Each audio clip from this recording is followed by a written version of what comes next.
Assalamualaikum warahmatullahi wabarakatuh. Baiklah, saya Mirah NIM 3218223 ingin menjelaskan tentang kurva penawaran tenaga kerja dalam jangka pendek. Yang pertama yaitu variabel input.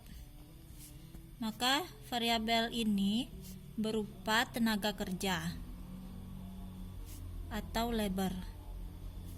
Yang kedua yaitu fixed input. Kenapa ada fixed input? Yaitu karena dia berada di dalam jangka pendek. Fixed input ini itu ada modal, SDA, skill, tenaga kerja, dan KWU. Maka di sini kita pakai modal. Diasumsikan modal, maka modal tetap, maka modal ini tetap karena fixed input, dan yang lainnya juga tetap. Yang kita pakai adalah modal.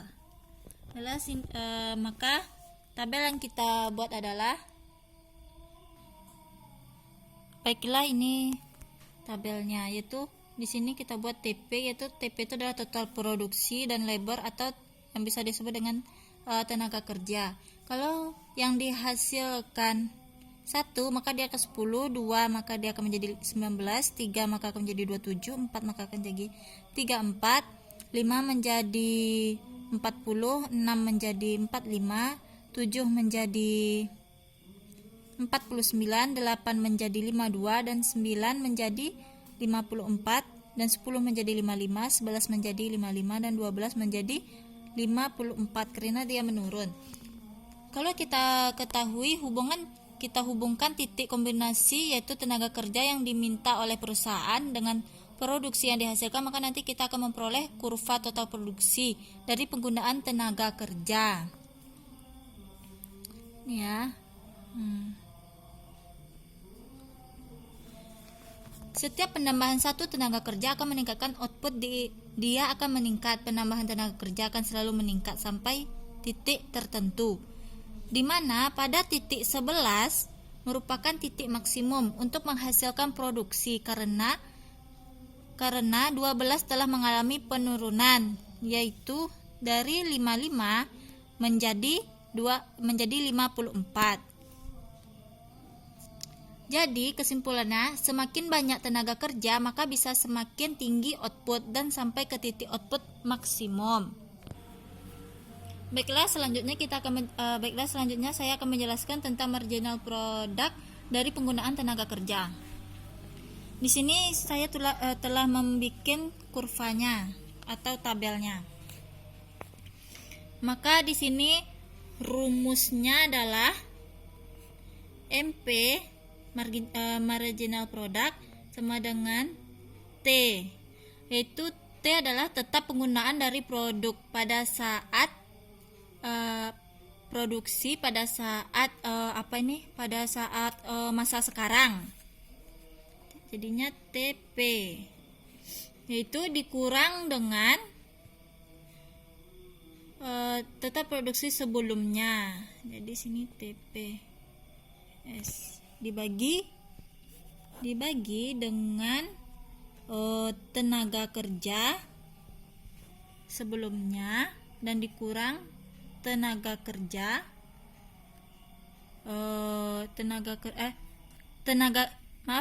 di sini tenaga kerja sekarang dikurang dengan tenaga kerja sebelumnya. Jika menggunakan satu tenaga kerja maka MP belum bisa dicari, tapi kalau 2 bisa menghasilkan 19. Maka di sini kita bikin 19 dikurang 10 per 2 ini adalah tenaga kerja ya yang kita hasilkan. 2 dikurang 1 sama dengan 9 bagi 1 sama dengan 9. Kemudian AP atau APP sama dengan TP. TP ini adalah total produksi ya, dibagi L ini adalah labor. Berarti pada saat 2 marginal, produknya adalah 9. Ya, 9.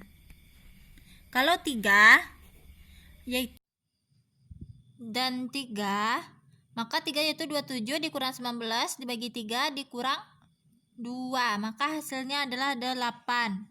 Begitu seterusnya ya, sampai nih 10 menjadi 1.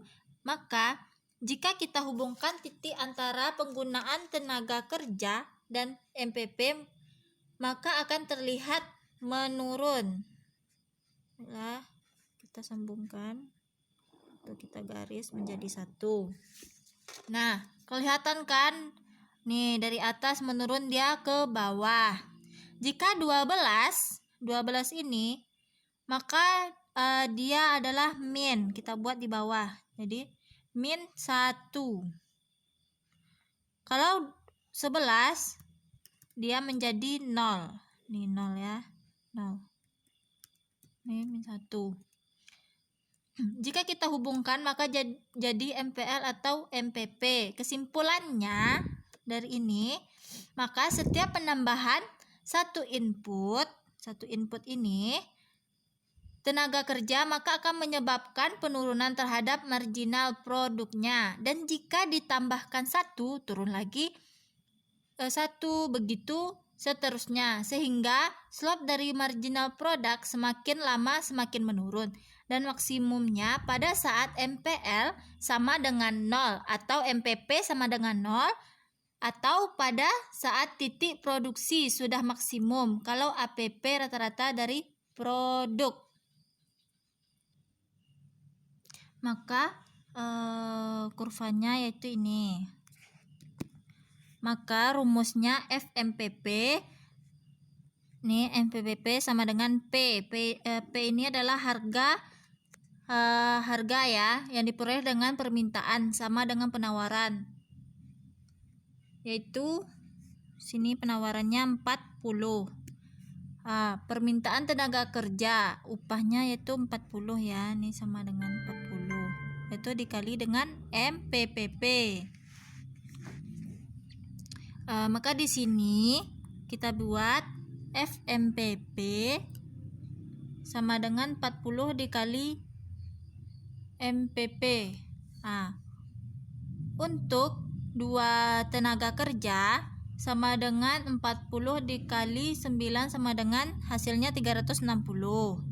Kemudian tenaga kerja yang 3-nya 40 dikali 8 sama dengan 320 dan seterusnya sampai 12, yaitu 40 dikali min 1 sama dengan min 40. Seperti yang telah saya buat yang kurva ini.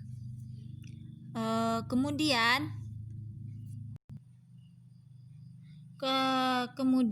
yaitu kesimpulannya FVMPP, maksud saya yang FF ini adalah V ya. Maka kesimpulannya VMPP yang merupakan permintaan perusahaan akan tenaga kerja itu maksimum terjadi di 9 tenaga kerja.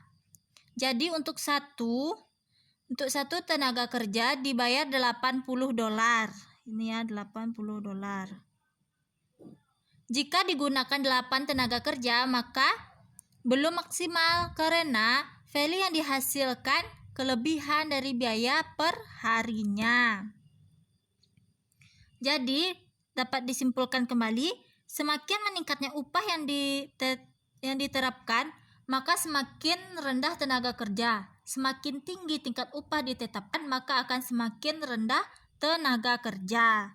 Di sini kita garis ya. Yang 80 ini adalah supply-nya atau MFC. Ini supply. Kemudian apabila tingkat upah diturunkan menjadi 50 ke 40 misalnya, maka akan menyebabkan naik dari 9 menjadi 10. Baiklah, itu penjelasan saya terhadap terhadap dari kurva penawaran tenaga kerja dalam jangka pendek. Terima kasih. Assalamualaikum warahmatullahi wabarakatuh.